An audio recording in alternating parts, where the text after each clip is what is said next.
आदरणीय उपस्थित देवियों एवं सज्जनों, हम सभी को गणतंत्र दिवस की ढेर सारी शुभकामनाएं।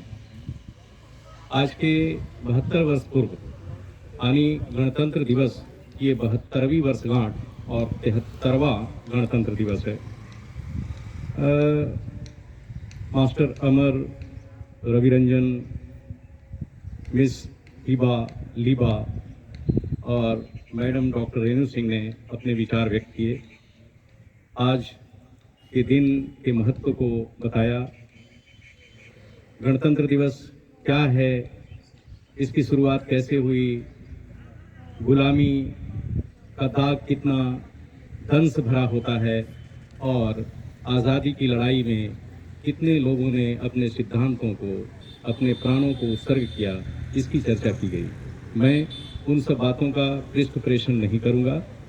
मैं 2 शब्द पर केवल चर्चा करके आज अपनी बात समाप्त करूंगा। एक शब्द है गणतंत्र। पाणिनि ने अष्टाध्यायी में गण शब्द की व्याख्या की है। गण का अर्थ संघ से है। ये गणतंत्र शब्द हमारे लिए बिल्कुल नया नहीं, क्योंकि भारत में 2500 वर्ष पहले से गणराज्य चलाए जा रहे थे। जिस जगह पर हम लोग खड़े हैं, मुजफ्फरपुर जिले में ही वैशाली में लिच्छवी गणराज्य को विश्व का सबसे पहला गणराज्य माना जाता है। कहते हैं कि मिथिला से लेके मगध तक और लिच्छवी से लेके शाक्य तक, अर्थात वैशाली से लेकर कपिलवस्तु तक गणराज्य ही गणराज्य थे। यहीं तक नहीं, बल्कि उत्तर पश्चिम भारत में भी, जिसे बहावी प्रदेश कहा जाता है, बहावी प्रदेश आज का पंजाब प्रांत है, जिसमें क्षुद्रक गणराज्य, मालव गणराज्य की बात हम लोगों ने सुना है। तो ये गणराज्य शब्द जो है, वास्तव में जो राज्य है उसकी संपत्ति किसी व्यक्ति विशेष की संपत्ति नहीं है। गणराज्य की कल्पना और इसकी अवधारणा जो है, ये राज्य की संपत्ति, गण की संपत्ति है, जन की संपत्ति है, जनता की संपत्ति है, लोगों की संपत्ति है। इस अवधारणा को ध्यान में रखते हुए जब राज्य का शासन तंत्र चलाया जाता है तो उसे गणतंत्र कहते हैं या उसे गणराज्य, उस राज्य को कहा जाता है। अब एक दूसरी बात है कि भारत को उस समय, आज के 2500-3000 हजार वर्ष पहले भी सोने की चिड़िया के नाम से विश्व में जाना जाता था, परंतु कालांतर में कुछ सुधार किए गए। आपसी वैमनस्य, आपसी प्रतिद्वंदिता, आपसी बैर भाव का लाभ उठा करके कुछ लोगों ने, विदेशियों ने, कुछ आक्रांताओं ने इस देश को गुलाम बनाया। एक लंबी कहानी है, वो स्वतंत्रता संग्राम और इतिहास में आप पढ़ते हैं। हम अब दूसरा शब्द जो है संविधान, क्योंकि जब गणराज्य होगा, जब गणतंत्र होगा, तो शासन तंत्र चलेगा कैसे? तो शासन तंत्र चलाने के लिए एक लिखित दस्तावेज की परिकल्पना की गई है। हमारे देश में उसी लिखित दस्तावेज को संविधान कहते हैं। जब भारत गुलाम हुआ, गुलाम होने से संबंध इसका 1757 और 1764 प्लासी की लड़ाई और बक्सर के युद्ध ने ये निर्देशित कर दिया कि अब लॉर्ड क्लाइव के नेतृत्व में बिहार, बंगाल और उड़ीसा के जो दीवानी अधिकार हैं वो चलाए जाएंगे। ईस्ट इंडिया कंपनी ने अपनी पकड़ बंगाल पर मजबूत करना शुरू किया और उन्होंने इसके लिए, अपने हितों की रक्षा के लिए, शासन को बरकरार रखने के लिए उन्होंने कुछ एक्ट बनाए।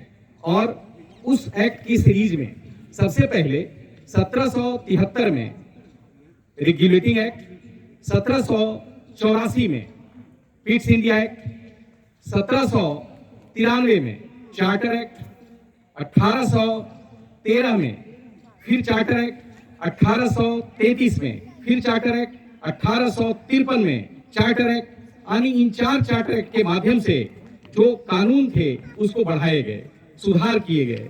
लेकिन आपको जानकर के आश्चर्य होगा कि उस समय जितनी भी नौकरियां होती थी, जो सरकारी, कहिए कि गवर्नमेंट, जो उस समय ईस्ट इंडिया कंपनी थी, जो उसकी सेवा में आते थे, उसके लिए कोई प्रतियोगिता परीक्षा का आयोजन नहीं होता, बल्कि ये नामित किए जाते थे। जितने भी बड़े बड़े अधिकारी होते थे, आप कल्पना करें कि जो कलेक्टर होगा वो भी नामित होगा। जिस व्यक्ति को इच्छा होगी उनको कलेक्टर बना दिया जाएगा, या इस तरीके से बिना किसी प्रतियोगी परीक्षा के, बिना उनकी मेधा की जांच किए हुए बिना कोई कंपटीशन के पदों पर नियुक्त लोग हो जाया करते थे। 1853 में ईस्ट इंडिया कंपनी ने सबसे पहले ये इसमें सुधार लाया कि हम पदों पर जो नियुक्ति करेंगे वो नामित अब केवल नहीं करेंगे बल्कि कॉम्पिटिटिव एग्जाम भी लेंगे। तो इस तरह से कई सुधार उन लोगों ने किए। लेकिन 1857 में जो प्रथम स्वतंत्रता आंदोलन हुआ, जिसकी शुरुआत मंगल पांडे जो एक आर्मी में पर्सनल थे और उन्होंने स्टार्ट किया, झांसी की रानी, बिहार में वीर कुंवर सिंह और दिल्ली में जो दिल्ली के बादशाह थे उस समय बहादुर शाह जफर, इन लोगों ने स्वतंत्रता संग्राम इसका जो आंदोलन हुआ इसमें इन लोगों ने भाग लिया, लेकिन दुर्भाग्यवश ये सफल नहीं हो पाए। हालांकि स्वतंत्रता प्राप्ति के लिए बीज 1857 में ही बो दिए गए थे। इसके बाद इसका परिणाम ये निकला कि 1858 में फिर एक चार्टर एक्ट आया और उस 1858 में ब्रिटिश क्राउन ने ईस्ट इंडिया कंपनी से जो भारत का शासन था वो अपने हाथ में ले लिया और 1861 में बहुत स्टडी के बाद उन्होंने भारत शासन अधिनियम 1861 लाया। 1861 के बाद भारत शासन अधिनियम 1892 लाया। 1892 के बाद भारत शासन अधिनियम 1909 लाया, जिसे आप मार्ले मिंटो सुधार से भी जानते हैं। 1909 के बाद 1919 में भारत शासन अधिनियम फिर आया, जिसे मॉन्टेग्यू चेम्सफोर्ड सुधार के नाम से जानते हैं। और उसके बाद जो सबसे बड़ा दस्तावेज आया, सबका संकलित रूप आया, वो 1835 में भारत शासन अधिनियम आया। 1935 में भारत शासन अधिनियम आया। ये भारत शासन अधिनियम जो 1935 में आया, वास्तव में हमारा जो संविधान है उसकी आधारशिला भारत शासन अधिनियम 1935 ही है। आपको ये जान करके आश्चर्य होगा कि जब 26 जनवरी 1950 को हमारा संविधान लागू हुआ तो इस संविधान में 395 धाराएं थी, यानी 395 अनुच्छेद थे। उस 395 अनुच्छेद में 250 अनुच्छेद हूबहू वही थे जो भारत शासन अधिनियम के थे। हम फिर से रिपीट कर रहे हैं इस बात को, भारत शासन अधिनियम जो 1935 में लाया गया था, इसके 250 अधिनियम हूबहू हमारे संविधान में या कुछ शब्दों के हेर फेर करके उसे रखा गया है। लेकिन हमारे संविधान में 395 धाराएं हैं और बाकी 250 के अतिरिक्त जो धाराएं बनाई गई, इसमें काफी डिस्कशन किया गया, काफी डिबेट किया गया, 60 देश के संविधान का अध्ययन किया गया और उसके अध्ययन के पश्चात करीब 10 देश के संविधान से कुछ गूढ़ बातों को जो हमारे देश के लिए उपयोगी था उसको इसमें इनकॉर्पोरेट किया गया। कई दिन तक बहस हुआ। अभी बच्चों ने बताया कि 2 वर्ष 11 महीने और 17 दिन 18 दिन वो कह रहे थे, क्योंकि 24 नवंबर 1949 को ही संविधान को तैयार कर लिया गया था और 24 नवंबर 1949 जो है वो 9 दिसंबर 46 से लेकर के 2 वर्ष 11 महीने और 17 दिन होता है। कई जगह पुस्तकों में आपने देखा होगा 18 दिन, लेकिन 18 दिन की कोई बात बनती नहीं है, या तो 19 दिन हो जाएगा, एक्चुअली वो 17 दिन ही माना जाता है। जो स्टैंडर्ड है दैट इज 17, 2 वर्ष 11 महीने और 17 दिन। तो इस तरह से हमारा जो संविधान है, इस संविधान में जो हमारे लिए उपयोगी था, जो राष्ट्र के लिए, यहाँ के लोगों के लिए, यहाँ के जन के लिए, यहाँ के सभी पूरे राष्ट्र के संपूर्ण लोगों के लिए जो उपयोगी बातें थी, जो हितकारी थी, जिससे अपना जीवन हम बेहतर तरह से संचालित कर सकते थे, जिससे सत्य चित्त आनंद की प्राप्ति हो सकती थी, उस तरह की बातों को, उस तरह के एक्ट को संविधान में इनकॉर्पोरेट किया गया और इसमें संपूर्ण देश के प्रतिनिधियों ने भाग लिया। वो विद्वान व्यक्ति थे, वो चुने गए प्रतिनिधि थे और उन लोगों ने काफी बहस मुबाहिसा करके ये संविधान तैयार किया और ये भी तैयार किया, उसमें ये बात भी रखी गई कि आवश्यकता के अनुरूप स्थितियों को देखते हुए इसमें संशोधन की भी गुंजाइश थी। और आप जानते हैं कि 100 से ज्यादा संशोधन भी संविधान में कर दिए गए हैं और यही कारण है कि उसमें जो 22 भाग थे अभी 25 भाग हो गया है। इसी तरह से जो 8 अनुसूचियां थी वो 12 अनुसूचियां हो गई हैं। तो हर जगह उसमें आपको एक बात और बता दें जानकारी के लिए कि ये जो संविधान है, कहते हैं कि इसमें 22 समितियां थी, जिसमें 8 मुख्य समिति थी। एक संपूर्ण संविधान सभा जो थी, सभी समितियों के एक व्यक्ति को अगर अध्यक्ष मानते हैं तो संविधान सभा के अध्यक्ष डॉक्टर राजेंद्र प्रसाद थे, लेकिन 3 अन्य जो मुख्य समितियां थी उसके अलग अलग अध्यक्ष भी डॉक्टर राजेंद्र प्रसाद थे। 2 समितियों के अध्यक्ष, जो 8 मुख्य समिति थी, मैं उसकी बात कर रहा हूं, 2 मुख्य समिति के अध्यक्ष पंडित जवाहरलाल नेहरू और 2 अन्य मुख्य समिति के अध्यक्ष सरदार वल्लभ भाई पटेल थे। और एक समिति जो प्रारूप समिति थी उसके अध्यक्ष, जिसमें 7 सदस्य थे, और जो महासचिव थे राव साहब, वास्तव में उन्होंने 60 संविधानों का स्टडी किया था और सारा रॉ मटेरियल तैयार किया था। ये महासचिव का एक कार्य था और उन्होंने तैयार करके जो प्रारूप समिति के लोग थे, जो सदस्य थे 7, उनके सामने इसे रखा था। हम भीमराव अंबेडकर जी की बात इसलिए करते हैं क्योंकि प्रारूप समिति जो मसौदा समिति थी, संविधान का मसौदा जो लिखना था, उसमें प्रारूप समिति जो प्रारूप संविधान का कैसा होगा ये बनाने की जिम्मेदारी मसौदा समिति की थी। तो उसकी रूपरेखा जो तैयार की गई, भले महासचिव ने किया, लेकिन उन सारी बातों को लाया गया प्रारूप समिति के समक्ष। प्रारूप समिति के जो 7 सदस्य थे उसमें 6 सदस्य कतिपय कारणों से उतना योगदान नहीं दे पाए जितना योगदान उन्हें देने की अपेक्षा थी। इसलिए डॉक्टर भीमराव अंबेडकर का योगदान उसमें सर्वोपरि माना जाता है और इसीलिए संविधान सभा के भले अध्यक्ष डॉक्टर राजेंद्र प्रसाद थे और उन्होंने लगभग जितने भी डिबेट हुए थे सबकी अध्यक्षता उन्होंने की थी। बावजूद इसके संविधान के महत्वपूर्ण नायक के रूप में बाबा साहब भीमराव अंबेडकर का नाम लिया जाता है।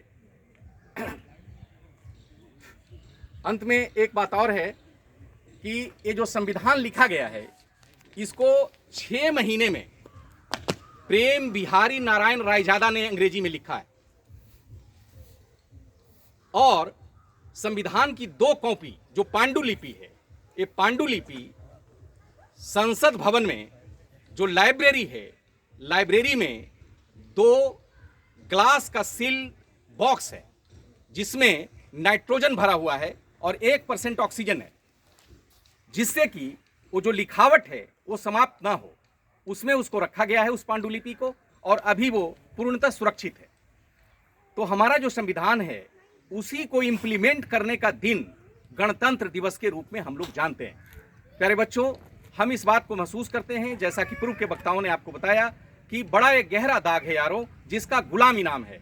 गुलामी में आपकी संपूर्ण जो स्वच्छंदता है, जो स्वतंत्रता है, जो आपके विचार हैं, आपकी भावनाएं हैं, वो दूसरों के कैद में रहती हैं।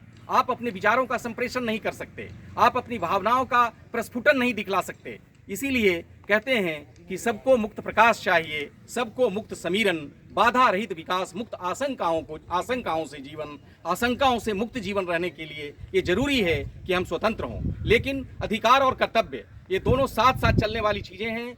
आपको जो अधिकार दिया जाता है, अपने कर्तव्य से अगर आप उसका संप्रेषण संपोषण नहीं करते हैं तो आपके अधिकार छीन लिए जाते हैं और आप गुलाम हो जाते हैं। अब अंत में हम यही आह्वान करना चाहेंगे कि वास्तव में इस आज़ादी को बरकरार रखने के लिए अपने देश को फिर से उस पद पर सोने की चिड़िया के रूप में प्रतिष्ठापित करने के लिए आवश्यकता इस बात की है कि हमारा जो दायित्व है, जिस काम को हम करते हैं, अगर हम विद्यार्थी हैं तो हमारा काम विद्या अध्ययन करना है, अनुशासित रहना है। अगर हम अध्यापक हैं, हम नौकरी करते हैं, तो मेरा कार्य जो समाज ने हमसे अपेक्षा की है, जो हमारे टर्म्स एंड कंडीशन हैं, जो जरूरी है हमें करने के लिए, उसे ईमानदारी और निष्ठापूर्वक करना है। अगर ऐसा हम करते हैं, इसका मतलब है कि हम राष्ट्र के उन्नयन के लिए जो मेरी भूमिका है उसका निर्वहन हम करते हैं। अगर ऐसा नहीं करते तो हम राष्ट्र विरोधी हैं। वास्तव में वो जो आतंकी राष्ट्र को अपमानित करते हैं, राष्ट्र को पीड़ा पहुंचाते हैं, हम भी अगर अपने दायित्व का निर्वहन सही ढंग से नहीं करते हैं तो राष्ट्र को पीड़ा पहुंचाते हैं, राष्ट्र को तकलीफ देते हैं और ये राष्ट्र स्वतंत्र राष्ट्र नहीं रह पाता है। इसीलिए हम सभी से आह्वान करते हैं कि आज का जो दिन है ये व्रत लेने का दिन है कि हम अपने राष्ट्र को, जो इसको आज़ादी मिली है, इसको मात्र बरकरार ही नहीं रखें, बल्कि भारत को एक ऐसा भारत जिसमें सभी लोग उन्नत हों, सभी विवेकशील हों, सभी की बुद्धि जो है उसका सही इम्प्लीमेंटेशन हो सके, शांति हो और जो भारत का उद्घोष है सत्य चित्त आनंद की, वो हमें प्राप्त हो सके। इन्हीं कामनाओं के साथ आप सभी को बहुत बहुत धन्यवाद खड़े रहने के लिए, भाषण देने के लिए और इस दिन को लाने के लिए उस समस्त बलिदानियों, स्वतंत्रता सेनानियों के प्रति श्रद्धा के ढेर सारे सुमन। बहुत बहुत धन्यवाद।